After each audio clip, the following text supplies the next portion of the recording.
వరంగల్లో తనను కలవలేకపోయిన క్యాన్సర్ బాధిత బాలుడు మహమ్మద్ ఆదిల్ అహ్మద్ ఉదంతంపై ముఖ్యమంత్రి యనమల రేవంత్ రెడ్డి స్పందించారు. తక్షణమే వైద్య సహాయం అందించాలని సీఎంఓ అధికారులను ఆయన ఆదేశించారు. సీఎం రేవంత్ రెడ్డి నిన్న వరంగల్ వచ్చిన సందర్భంగా బాధిత బాలుడు Adil CM sir please help me అని రాసి ఉన్న ప్లకార్డు పట్టుకుని సెక్యూరిటీ సిబ్బంది వద్ద నుంచుని దీనంగా వేచి చూడడం పలువురిని కదిలించి వేసింది. ఈ విషయం తెలుసుకున్న సీఎం రేవంత్ ప్రభుత్వ పరంగా మెరుగైన వైద్యం అందేలా చూడాలని ఆదేశించారు.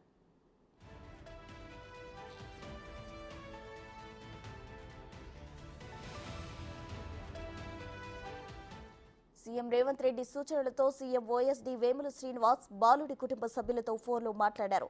నెల రోజుల క్రితం ఆదిల్ అహ్మద్ చికిత్స కోసం బసవతారకం క్యాన్సర్ ఆసుపత్రికి ₹1,00,000 ఎల్ఓసీ మంజూరు చేసింది.